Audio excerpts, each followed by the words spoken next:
Y es así como llegamos aquí, después de este viaje continuo estamos realizando a través del mundo, así como estos grandes viajes que los Pándavas que nos representan a cada uno de nosotros, ya lo hemos explicado muchas veces. Entonces, este viaje que se tiene que hacer, ¿no? Para volver a final de cuentas al Kurukshetra, que es el que representa volver al centro, ¿no? Esta parábola del hijo pródigo, este regreso al centro que tantas veces he comentado en los otros videos. Y bueno, aquí estamos debajo de Londres, en Portsmouth, una ciudad importantísima, tierra maravillosa en muchos sentidos, al igual que todas las demás partes del planeta, ¿no? Al igual que todas las demás. Igual de sagrada. El aspecto sagrado lo hacemos nosotros, cada uno de nosotros, donde nos paramos, donde estamos, ¿no? Entonces, bueno, aquí estoy y bueno, listo para el siguiente video, que es el capítulo 202, donde estamos analizando esta historia importantísima del Mahabharata, de los dos grandes asuras, Sunda y Upasunda, una historia realmente importante dentro de muchas otras del Mahabharata. Entonces comienzo leyendo. Narada dijo: cuando las festividades terminaron, los dos grandes, es decir, Sunda y Upasunda, desearon conquistar los tres mundos. Habiendo obtenido el permiso de quienes deseaban el bien y el permiso de los ancianos de entre los Daityas, dispusieron de su ejército y habiendo buscado la asesoría y llevado a cabo los ritos requeridos, entonces salieron por la noche, cuando la constelación Maga estaba en su ascenso. Ahora aquí hay que comentar que en el cielo nocturno, Maga está representada por Regulus, esto es Alfa Leonis, la estrella más brillante en la constelación de Leo. El nombre Maga se traduce como magnífico y es simbolizado por un trono real. Aquí estoy poniendo la imagen de la constelación de Maga, ¿no? Y se dice que aquellos nacidos bajo esta estrella, la estrella de Maga, tienen una fuerte conexión con su linaje y frecuentemente tienen grandes expectativas respecto a sus hijos, ¿no?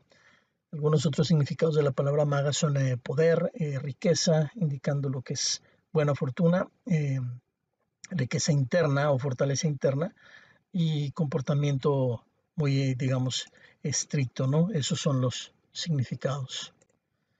Y bueno, Maga también debemos decir que es una de las 27 mansiones lunares que existen, o nakshatras, también se les llama nakshatras, estas mansiones lunares. Específicamente, Maga es la 10ª mansión lunar. Y bueno, nakshatra puede ser traducido como estrella, pero no todos los nakshatras son estrellas. Algunas veces son constelaciones. Por ejemplo, Maga, como acabo de decir, es de hecho una constelación con 5 estrellas. Continúo leyendo.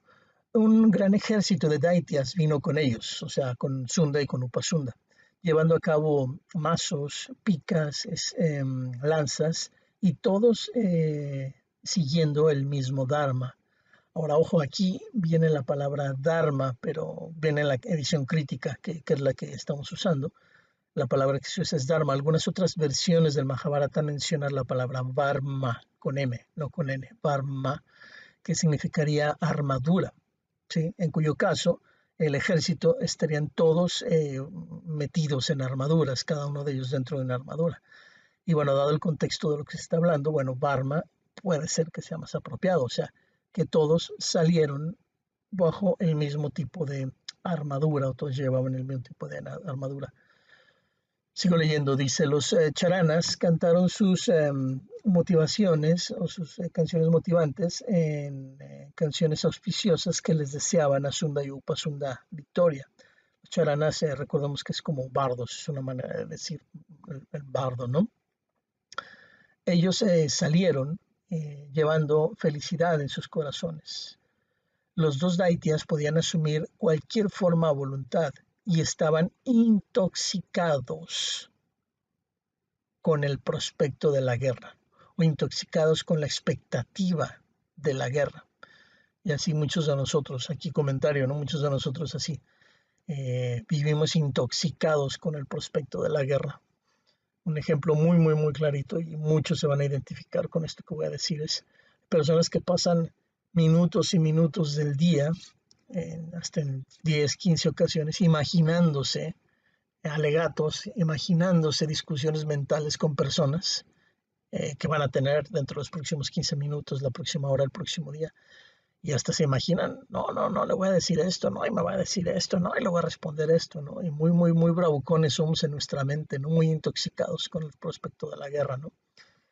A veces acostumbramos mucho a hablar a las espaldas de otras personas, ¿no? Y lo mismo es estar intoxicado ahí con el prospecto de la guerra, estamos mentalmente en guerra con los otros, con el otro, ¿no? Entonces, ese es un ejemplo dentro de muchos otros. También en la vida real estamos intoxicados con el asunto de la guerra y de pelear, ¿no? Con otras personas y lo hacemos, no nada más físicamente, ¿no? Ya cuando llevamos a cabo este tipo de diálogos que son violentos, ahí se está desatando una guerra a nivel verbal, ¿no? Bueno, eso es un ejemplo. Entonces continúa leyendo. Dice, ellos, se refiere a Sunda y Upasunda, junto con su ejército. Ellos se elevaron hacia el cielo y llegaron hasta la habitación de los dioses. Los dioses, sabiendo que los Daityas, Sunda y Upasunda, venían, y ellos siendo conscientes de la bendición que Sunda y Upasunda había obtenido del ilustre, es decir, de Brahma, entonces la reacción de los dioses fue abandonar el cielo. Definitivamente abandonaron el cielo, ¿no? Ahora aquí la palabra cielo, tal y como está escrita en el Mahabharata, necesita explicación. La palabra usada en el sánscrito es Trivishtapa, Trivishtapa. Más específicamente, la palabra debería ser traducida como el mundo de Indra, no el cielo, sino el mundo de Indra, y es a donde llegaron.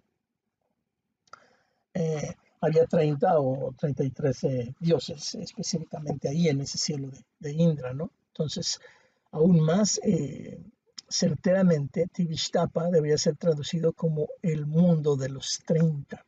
Esa sería, digamos, como que la traducción más específica. Entonces, bueno, sigo leyendo. Dice que la reacción de los dioses fue abandonar ese Trivishtapa y todos ellos se fueron al mundo de Brahma.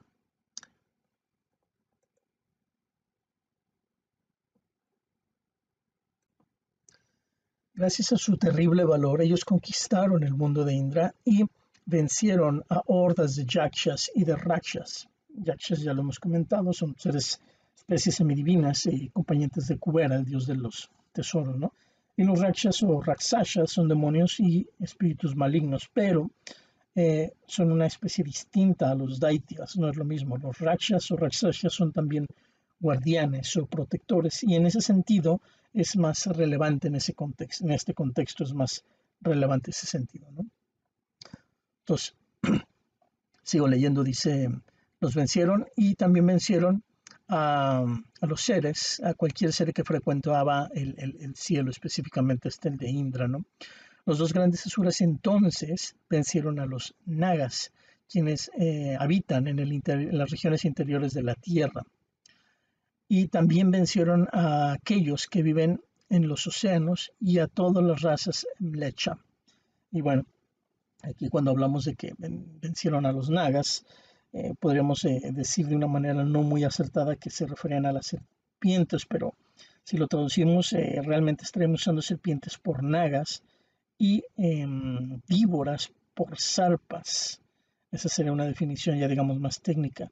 Las nagas no son realmente serpientes, son seres semidivinos que pueden asumir formas humanas y vivir en regiones específicas. Estaría refiriendo más bien a eso, ¿no? A este tipo de seres semidivinos. Todas estas características semidivinas obviamente no son características, forman parte, digamos, de las serpientes, ¿no? Y cuando se refiere a los mlechas, se refiere a los bárbaros. Si un mlecha sería un bárbaro, ¿no? Significando que los mlechas son quienes no se les consideraba bárbaros, a quienes no hablaran sánscrito y que no fueran arios. Esto también de no ser arios es todo un tema muy profundo que se podrá tocar en alguna otra ocasión, ¿no? Entonces, bueno, básicamente a eso se está refiriendo aquí. Sigo leyendo. Dice aquí quien está relatando la historia, que en este caso es Narada, ¿no? Dice, estos dos, Sunda y Opasunda, quienes eran terribles en su mandar, deseaban subyugar al mundo entero. Ellos mandaron llamar a todos sus soldados y les dijeron estas duras palabras. Los Rajarshis, es decir, los sabios reales, los Rajarshis con sus grandes sacrificios y ofrendas,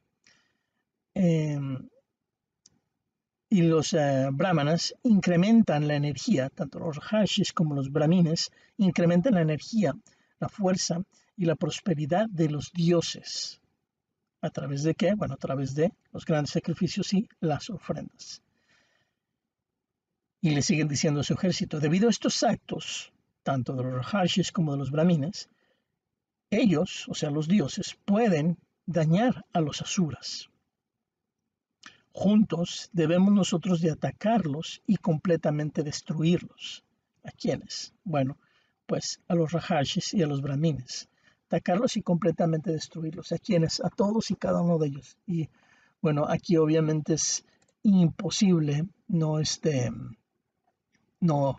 recordar esta famosa parte de la historia de los Star Wars donde se habla de ejecutar la Orden 66. Esto es prácticamente lo mismo, ¿no? Si hiciéramos esa comparativa con algo, digamos, de nuestra cultura pop, de nuestra cultura popular, ¿no? Donde en esta Orden 66 se hablaba y se realizó la cuestión de intentar aniquilar a todos los Jedi, que al final de cuentas eran maestros tanto espirituales como guerreros también, ¿no? En este caso no se están refiriendo a guerreros, pero sí se habla de un exterminio masivo, como en esa orden 66, ¿no? Entonces es quitar por completo, que la interpretación tiene que ver con quitar por completo cualquier cosa que me estorben mis planes, aunque sean malos mis planes, aunque sean adármicos, aunque sean negativos. Hay personas que son así. O hay situaciones en nuestra vida donde estamos pasando a través de una etapa muy rayásica, muy rayásica, que no es una etapa, digamos, para nada sádica. Y bueno, en rayas, tamas, nuestro pensamiento no está claro y tendemos hacia la dharma, ¿no? Por este tipo de turbulencia que traemos espiritual, mental, etcétera. Entonces, bueno, cuidado porque hay muchas personas, hay incluso brahmines demoníacos o malignos, ya lo veremos un poquitito más adelante en el Mahabharata. Se describe exactamente cómo es un brahmin maligno demoníaco, no me lo estoy inventando, existen, hay que estar muy abiertos, los ojos muy despiertos porque eso también existe. Pero bueno, se habla específicamente de esto, ¿no? De estas personas que tienen este tipo de intenciones, cuidado, porque arrasan con todo y uno se puede ir entre las patas, como decimos en México, y terminar uno aniquilado espiritualmente. No estamos hablando nada más aquí de muertes físicas, ¿no? En fin, entonces eso es lo que le dicen a su ejército, ¿no?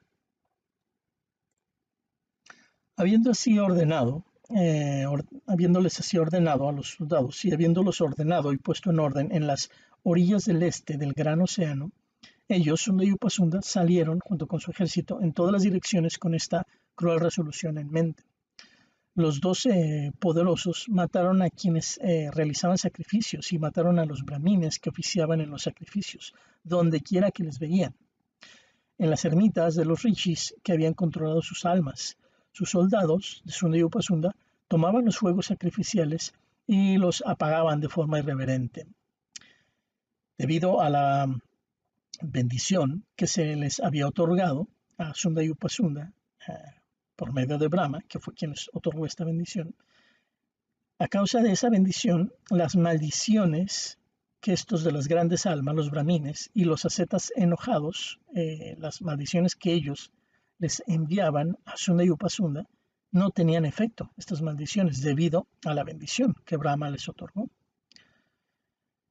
Cuando los brahmines vieron que sus maldiciones no tenían efecto, como cuando las flechas golpean contra una piedra, entonces ellos abandonaron sus votos y huyeron en todas las direcciones. Es muy interesante un comentario aquí al respecto. Esto nos habla mucho de la debilidad, ¿no? De carácter, incluso del instinto de supervivencia, ¿no? Los brahmines estaban muy acostumbrados en esos tiempos a que decían alguna maldición a alguien y la otra persona se quedaba asustadísima porque era como palabra que se iba a cumplir, era dicho y hecho, ¿no? Si el brahmin lo decía, ocurría. Y es eso, se le pone también fuera de su zona de confort a los brahmines, ¿no? Ya estaban acostumbrados y en esta ocasión dicen una maldición, condenan y al otro no le pasa absolutamente nada, ¿no? Y lo interesante aquí es cómo se abandonan los votos, ¿no? Cuando algo ya no me es conveniente, cuando algo me es adverso, se abandona el voto, ¿no? Muy interesante. En lugar de mantenerse y mantener la posición en el espacio, mantener las comisiones, los principios, etcétera, ¿no? Entonces, simplemente terminaron huyendo, que a final de cuentas es también entendible que es un instinto de supervivencia, ¿no?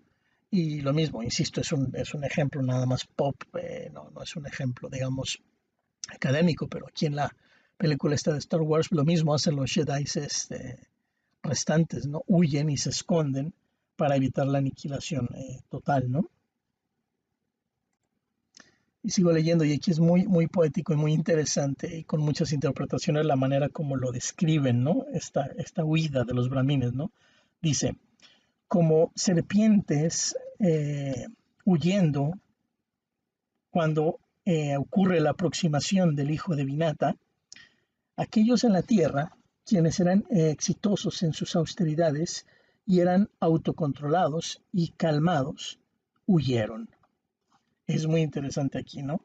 Como lo describen, el hijo de Vinata se están refiriendo obviamente a Garuda, ¿no? Que es el águila, esta águila supernatural gigantesca, que es, bueno, el vehículo, el transporte de Vishnu, ¿no?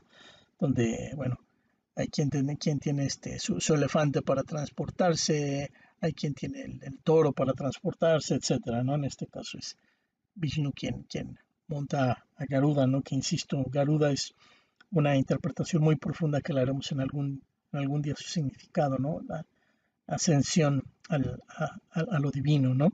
Entonces, es eso, ¿no? Muy interesante, ¿no?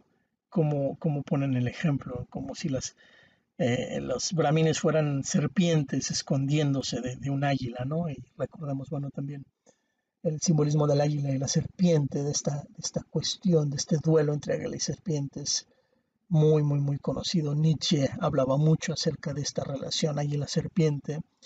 Está obviamente dentro de la bandera más bonita del mundo, que es la mexicana, esta águila y la serpiente. Entonces, bueno, son símbolos muy poderosos que han existido desde épocas muy remotas de la historia de la humanidad, ¿no? Símbolos muy poderosos. Entonces, menciona eso, ¿no? Que se fueron, que huyeron, ¿no? Y lo siguen describiendo. Aquí dice, todas las ermitas fueron destruidas, todos los jarrones y recipientes fueron rotos y simplemente regados, así como que tirados, pues. Y dice aquí, el universo entero estaba vacío, como si fuera el tiempo de la destrucción final, ¿no? Tipo de Yuganta, un tipo de el final de una era, ¿no? Estamos hablando aquí muy interesante, ¿no? Y bueno, aquí una observación que quiero hacer es que en la actualidad igual se ha aniquilado a los brahmines, ¿no? Igualito se les ha aniquilado y muchos de ellos viven oculto, ¿no? Incluso es una estrategia esto de Remain Fabian, es una palabra muy poco conocida que tiene que ver con pasar desapercibido cuando se tiene mucho poder. Es una estrategia, una posición estratégica para no ser devorado por el Kali Yuga, ¿no? Por todo lo que viene de afuera. Como un tipo de estos maquinitas terribles que venían siempre en el Matrix a perseguir a los rebeldes, lo mismo, ¿no? El rebelde de esta época de la estultitia del Kali Yuga, el rebelde por antonomasia es el Kshatriya que no está pervertido y el Brahmin, el verdadero Brahmin, el verdadero Brahman. y cuando se tiene un varna o una inclinación donde tu fuerza interna es alta en cuanto a kshatriya y también alta en cuanto a brahmin, pues es como si tuvieras una doble potencia y es más todavía el sentido de aniquilación, ¿no? Entonces, lo mismo, los pocos brahmines que quedan es igual que en esta época de Sunda y Upasunda, ¿no? Actualmente a lo mejor no son dos hermanos, pero son ciertas familias, ciertas personas, ciertos grupos empresariales. Esto no es teoría de conspiración. Pueden checar ustedes documentales acerca de quiénes son los verdaderos dueños de todos los emporios y conglomerados y bolsas de valores y accionistas que están detrás de BlackRock, atrás de eh, Berkshire Hathaway, atrás de Amazon, atrás de todo este tipo, quienes realmente poseen las acciones y bueno, vamos a encontrar que es una cuestión así de personas, que a lo mejor no son dos hermanos, son un poco más de personas, pero lo mismo, simplemente van a por toda la tierra y bueno, uno de alguna manera tiene que tomar sus medidas de supervivencia ante ello. Esto puede parecer dramático, pero bueno, lo pueden ustedes creer o pueden seguir dormidos y pensando que no pasa nada. Pero por mí está bien, yo simplemente doy mi punto de vista y listo, ¿no? Pero es eso, se han aniquilado los brahmanes actualmente, a los místicos, a los santos, a todos ellos se les ha aniquilado por todos los medios, ¿no? Esa es la verdadera línea roja de condenados héroes, retomando una expresión muy famosa inglesa, ¿no? Esta delgada línea roja de condenados héroes, esa es la verdadera, ¿no? Los pocos kshatriyas brahmines que quedan, que están muchos de ellos de alguna manera permaneciendo bajo discreción para de alguna manera poder realizar trabajos que de alguna manera palíen un poco estos efectos del Kali Yuga. Bueno, y continúo leyendo. Dice, cuando los sabios y los sabios reales, es decir, los Rajarshis y los Rishis, desaparecieron y se escondieron, los grandes asuras se unieron en su decisión de matar. Ellos cambiaron sus formas y asumieron las formas de elefantes enloquecidos, totalmente enloquecidos, y mandaron así a estos elefantes a las regiones donde se encontraban los brahmines, a esas regiones inaccesibles. Con los elefantes fueron a por ellos y así los mataron. Los enviaron al reino de Yama, dice aquí el libro específicamente. Bueno, es una manera de decir que los mataron, ¿no? Entonces asumían estas formas de elefantes y dice aquí el libro, algunas veces asumían las formas de leones y en otras asumían las formas de tigres. Y dice aquí algo interesante y lo subrayo, dice, ellos también se hacían invisibles. Y podríamos aquí simplemente seguir leyendo tontamente, bla, bla, bla, bajo estas formas ellos asesinaron a los rishis donde quiera que los encontraran, bla, bla. Podríamos seguir hablando, leyendo tontamente, pero no, o sea, insisto, ¿qué nos quiere dar a entender en sentido figurativo? Y cada quien puede sacar sus propias conclusiones, yo tengo las mías y de eso van estos videos, de mis observaciones, mis conclusiones respecto al Mahabharata, que pueden ser mediocres, buenas, malas, incorrectas, no me interesa el calificativo, pero al final de cuentas son propias y eso es lo que realmente eh, efectúo con total sinceridad, mi propia opinión, ¿no? Pero dice aquí que también se hacían invisibles y esto es impresionante porque sigo aquí insistiendo en la cuestión de todos estos planes ocultos que hay para mantener a los humanos esclavizados, no libres, en la estuditia, insisto, esto no es una teoría de conspiración.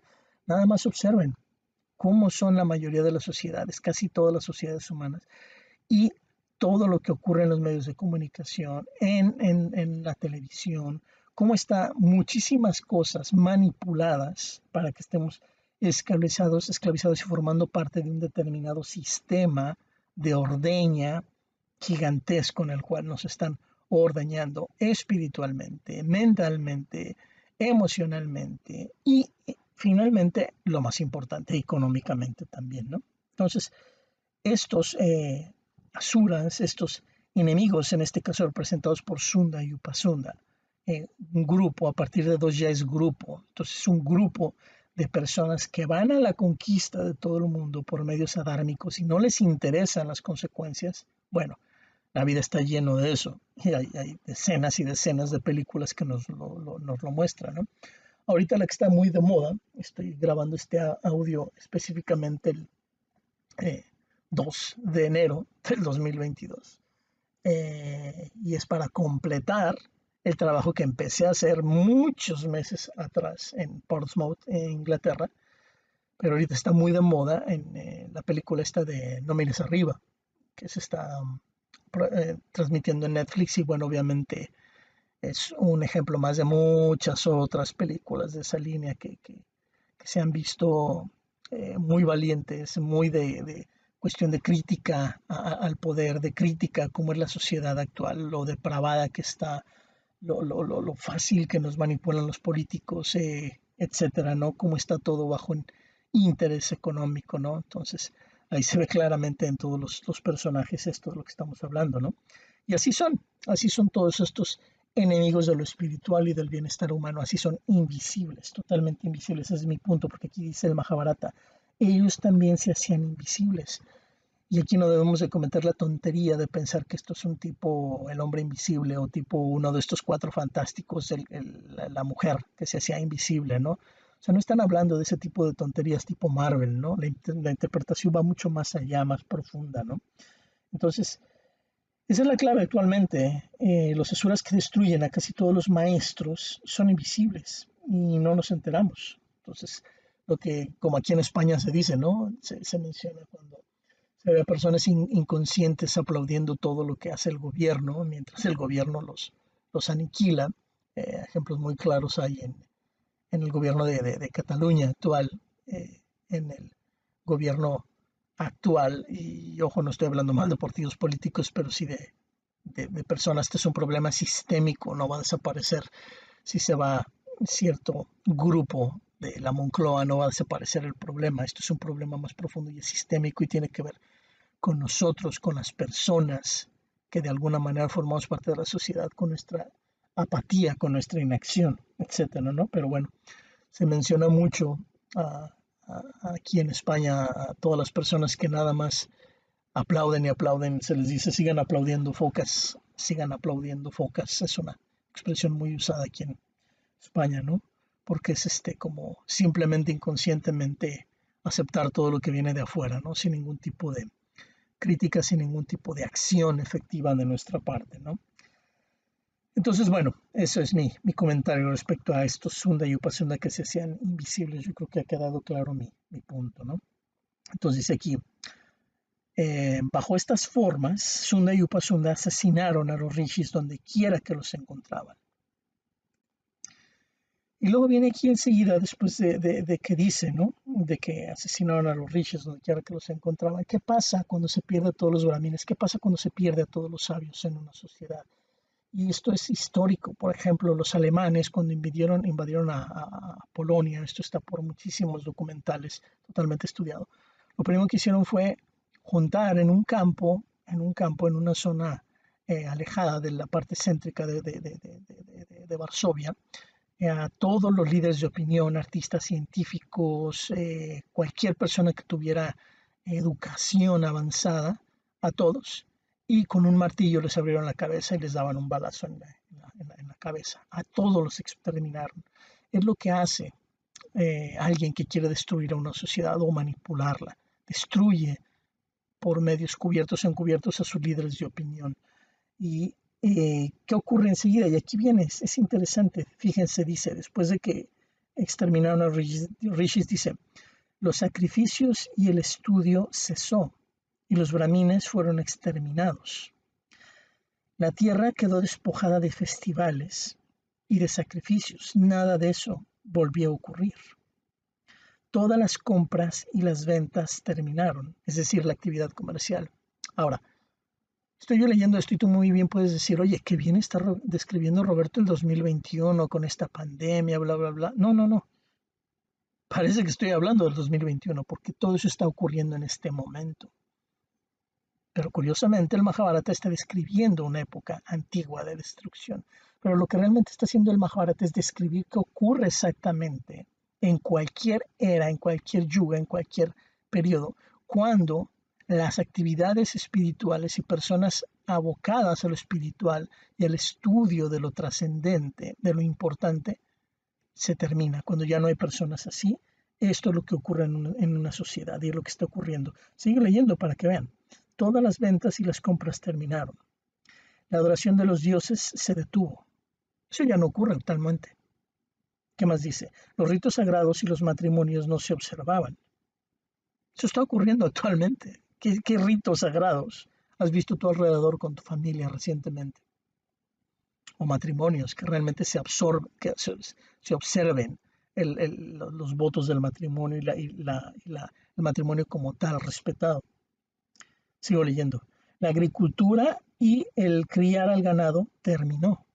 ¿Qué está ocurriendo actualmente? Todas estas mega migraciones de los campos hacia la ciudad. Ya nadie quiere estar en el campo, todo el mundo quiere estar en la ciudad. Sigo leyendo. Las ciudades y las ermitas fueron destruidas. La tierra era terrible de contemplar debido a que había huesos y esqueletos por doquier. Las ceremonias para los ancestros ya no se observaban. Lo mismo, que tantas ceremonias para nuestros ancestros se están realizando. No, nuestra atracción está totalmente en el hedonismo, en la alimentación del yo, del placer, de lo que me gusta, y a los ancestros ni se los recuerda. Sigo leyendo. Los cánticos sagrados cesaron. Lo mismo, 2021-2022, está ocurriendo. Sigo leyendo. El universo era terrible de contemplar, era pavoroso de contemplar. Al presenciar estos actos de Sunda y Upasunda, al haberlos presenciado, la luna, el sol, los planetas, las estrellas, las constelaciones y los que rondaban por el cielo, todos ellos fueron deprimidos o se les deprimió. Y lo mismo aquí es un sentido poético el que se está refiriendo. Es como si toda la existencia se pusiera triste al ver todo este tipo de cosas. Y así, habiendo subyugado todas las direcciones con sus actos terribles, los dos Daityas, es decir, Sunda y Upasunda, vivieron o se establecieron a vivir nada más y nada menos que en donde creen. Establecieron a vivir en el Kurukshetra. De todas las partes posibles que pudieran haberse mencionado en el Mahabharata como destino final de Sunda y Upasunda, de todas las partes del Bharatavarsa, de todas las partes de esta subcontinente del sur de Asia, subcontinente asiático, Vyasa elige mencionarnos este lugar tan significativo y tan analógico que tenemos muy clara la interpretación de lo que es el Kurukshetra. Justo ahí está la clave, lo acabo de mencionar hace un rato también. Los dos Daityas se establecieron a vivir en el Kurukshetra después, no antes de, sino después de haber conquistado a cada enemigo.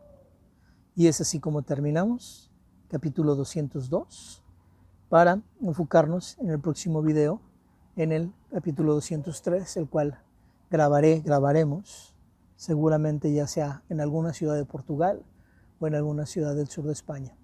Hasta entonces.